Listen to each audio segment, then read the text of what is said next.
Hi, Jareli. All right, so the first question you wanted me to answer was, what are new responsibilities that I had to take in when becoming a teacher? Oh gosh, it's a lot. I'm trying to think back to when I became a new teacher. I've been teaching now this is my 11th year. I started in kindergarten. I did kindergarten for 8 years. So when I started as a kindergarten teacher, my very first year, it was a lot more responsibility, I think, than I realized that it was going to be. I was really excited and had a really fresh outlook on going into teaching and had all these great plans and ideas that I was going to do. And then you realize once you start teaching that there's a lot of things that come upon you from your principal or from your grade level team, and things that you're responsible for that you didn't realize that you would be. Things like, I was the grade level head at my very first year teaching, so that meant that I had to go to meetings where I represented my grade level at my school site. I was in charge of making sure the lesson plans were all turned in. Responsibilities like that are even outside of the classroom that I didn't anticipate going into teaching. Also responsibilities just with taking care of these kiddos. I think that's more of the stuff that I did anticipate, but it wears on you a lot more and feels a lot more, I don't know what the word is, a lot more heavy maybe when you actually begin teaching. Like, you see some of the kids struggling and it's hard to know exactly what to do, and that weighs on you, and it goes home with you in your mind, and you think about all of the different things that you can do to meet the needs of your students. So yeah, definitely a lot of responsibility that you feel as a new teacher, and those things don't go away. I've been doing it for a few years now, and I still feel the weight of those responsibilities. I think as a seasoned teacher now, I've learned how to juggle a lot of those things and how to cope and manage those things a little bit better. But there are a lot of responsibilities that go along with the job. What skills do I recommend incoming teachers to have? I think a really important one is communication. Being able to communicate with parents, especially right now, is so important, but always communicating with parents is an important skill to have. So understanding how to approach sensitive subjects, like maybe their child's misbehaving, or maybe you think they may have a learning disability, and you have to be strategic in the way that you kind of approach that situation so that you don't offend somebody or, send somebody away when you are trying to talk with them. And I don't think that's something that they teach you in school, is how to communicate effectively and appropriately with parents in a way that builds relationships and builds kind of a bridge between home and school.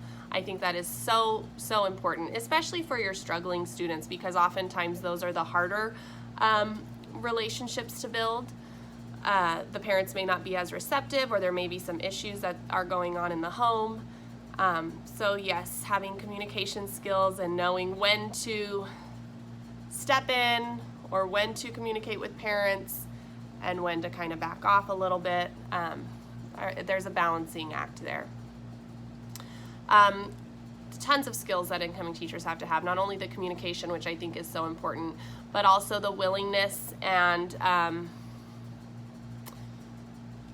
flexibility in working with a team. I think having a grade level team that works together is one of the most beneficial things that I've found in teaching.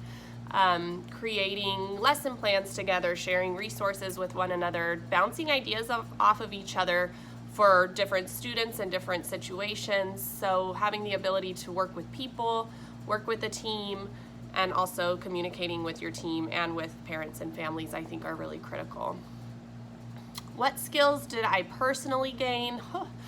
A lot of those things I've learned how to communicate with parents. I've learned how not to have a fear in speaking with parents, also not to have a fear, obviously, in doing a lesson and understanding that sometimes your lesson might not always go the way that you planned it, depending on how the students are responding to it, if they're understanding or not.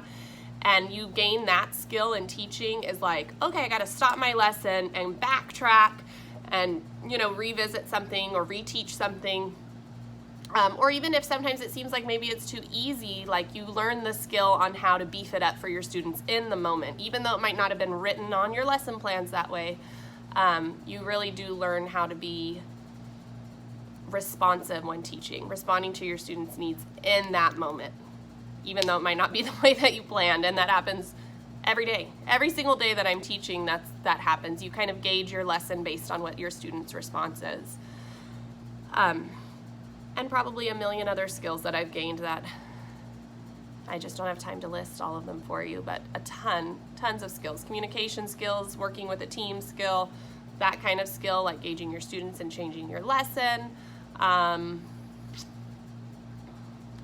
Planning, how to make sure that you're including the most important things into your lessons and using your time wisely. Time management is a huge one, like especially now with COVID, it's like, okay, we've got 90 minutes to teach.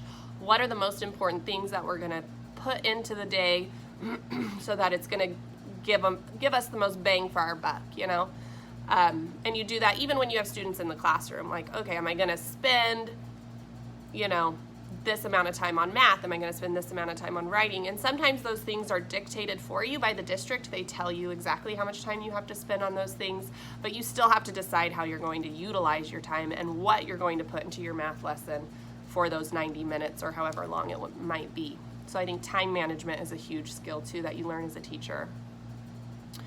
My experience when I was in school working, studying to become a teacher, I am a graduate of Fresno Pacific University. So I did my, my bachelor's degree from Fresno Pacific. I graduated in 2009. Yes, with my bachelor's degree. Sorry, I have to think back. And then I went back to Fresno Pacific to get my teaching credential. I did that for 2 years. I did my initial student teaching in a second grade classroom in Visalia, and I did my final student teaching in a 6th grade classroom also in Visalia, and then I got my job teaching here in Dinuba right out the gate in 2010 I believe it was. And then I did go back 2012, 2011, something like that, and got my master's degree in curriculum and teaching, also from Fresno Pacific, and graduated with that in 2013. So I'm done with higher education, I think, for now, and I'm just gonna, spend my time in the primary classrooms. All right, last question. When did I know I wanted to become a teacher?